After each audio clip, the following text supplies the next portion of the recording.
Road మీదకి రా. వస్తారా లేదా మీరు? మళ్ళీ మీ భవిష్యత్తు కావాలంటే, మీకు ఉద్యోగాలు కావాలంటే ఎవరికి వేయాలి ఓటు? ఎవరికి వేయాలి ఓటు?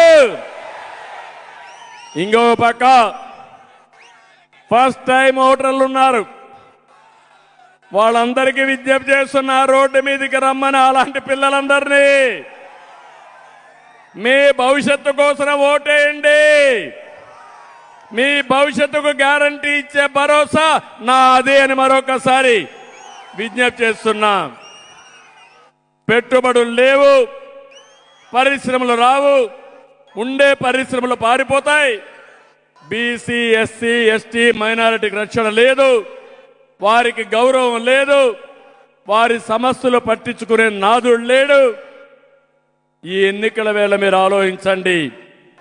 5 ఏళ్లు రాజకీయం, 30 ఏళ్లు మీరు ఎన్నికకి వెళ్ళిపోయారు. అవునా కాదా ఆలోచించుకోండి.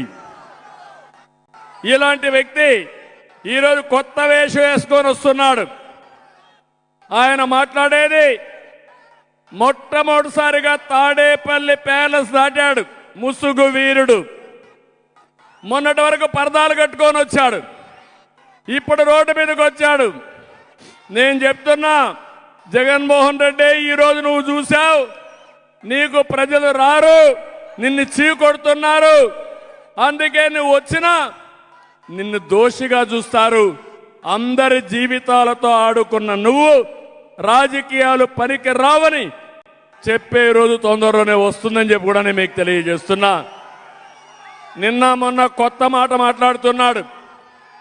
అది మీరు ఒకసారి చూస్తే ఆయన పేదల మనిషి అంట, నేను పెత్తందారంట. ఏం తమ్ముళ్ళు, అర్థమైందా మీకు? నేను అడుగుతున్నా, పేదలకు అన్నం పెట్టే క్యాంటీన్ 5 రూపాయలకు పెడితే రద్దు చేసిన వాడు పెత్తందారా పేదవాడా అని అడుగుతున్నా. తమిళనాడులో అన్నా క్యాంటీన్లు ఉన్నాయా లేదా? అమ్మ పెట్టిన అమ్మ క్యాంటీన్ ఉందా లేదా? ఎందుకు రద్దు చేశావు జగన్మోహన్ రెడ్డి? సమాధానం చెప్పు. నేను పెట్టాను కాబట్టి రద్దు చేశావు.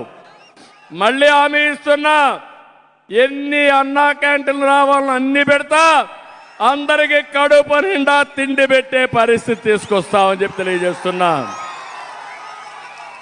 ఈ పిల్లలు బాగా చదువుకునే పిల్లల్ని విదేశాలకు పంపించాలని, ఉన్నత చదువులు ఇవ్వాలని ఆ రోజు మనం విదేశీ విద్యోన్నతి పథకం పెట్టాం.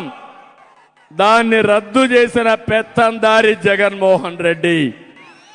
దాన్ని ప్రారంభించిన పేదల పెన్నిది తెలుగుదేశం పార్టీ. మూడోది చూస్తే ప్రతి ఒక్కరికి ఇల్లు ఇవ్వాలనుకున్నాను. 12 లక్షల ఇండ్లు ఇచ్చాం. నేను అడుగుతున్నా, టిట్కో ఇండ్లు మీకు ఇచ్చారా తల్లి అని మిమ్మల్ని అడుగుతున్నా. టిట్కో ఇండ్లు రద్దు చేసిన వ్యక్తి పెత్తందారుడు. పేదలకు ఆస్తి ఇవ్వాలని ఇండ్లు కట్టించింది తెలుగుదేశం పార్టీ. ఎన్డీఏతో సహకారంతో. ఆ విషయం వీళ్ళు గుర్తుపెట్టుకోవాలి. ఇంకో పక్క పేదవాళ్ళందరికీ 3 లక్షల రూపాయలు ఇంటి నిర్మాణానికి ఇచ్చాం. ఈరోజు అది కూడా పోయే పరిస్థితి వచ్చింది. నేను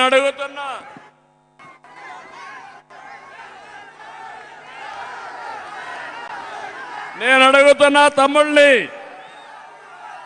ఏమమ్మా మీ అందరికీ 3 లక్షల రూపాయలు కొత్తగా ఇంటికి ఇస్తున్నారా? ఇప్పుడు ఇచ్చారా? ఇప్పుడు కేంద్రం ఇచ్చే 1,50,000 రూపాయలు ఇచ్చి, కేంద్రం ఇచ్చే నరేగా డబ్బులు ఇచ్చి మీకు మోసం చేసిన వ్యక్తి జగన్మోహన్ రెడ్డి. ఇంకో పక్క దళితులకి, గిరిజనులకి న్యాయం చేయలేదు. 27 స్కీములు రద్దు చేశారు. కానీ దళితులను చంపి డోర్ డెలివరీ చేసి వాళ్ళతో కులికిన వ్యక్తి ఈ జగన్మోహన్ రెడ్డి. ఇది ఒక పెత్తందారి వ్యవస్థ అని చెప్పి కూడా నేను మీకు తెలియజేస్తున్నా. పేద పిల్లల్ని కార్పొరేట్ స్కూల్లో చదువుకోవాలని నేను పెడితే ఆ స్కూళ్లు రద్దు చేసి పెత్తందారి మనస్తత్వాన్ని నిరూపించుకున్న వ్యక్తి జగన్మోహన్ రెడ్డి. పిల్లలందరికీ ఫీజులన్నీ గవర్నమెంటే కట్టాం. మీ పిల్లల భవిష్యత్తుకి నేను నాంది పలికాం. ఫీజులు క్యాన్సిల్ చేసిన పెత్తందారి వ్యవస్థ ఈ జగన్మోహన్ రెడ్డి అని చెప్పి కూడా నేను మీకు తెలియజేస్తున్నా. ఇది కాకుండా కరెంటు ఛార్జీలు, నేనున్నప్పుడు కరెంటు ఛార్జీలు పెరిగాయా? పెంచానా? కరెంటు ఛార్జీలు మెరుగైన కరెంట్ ఇచ్చానా లేదా?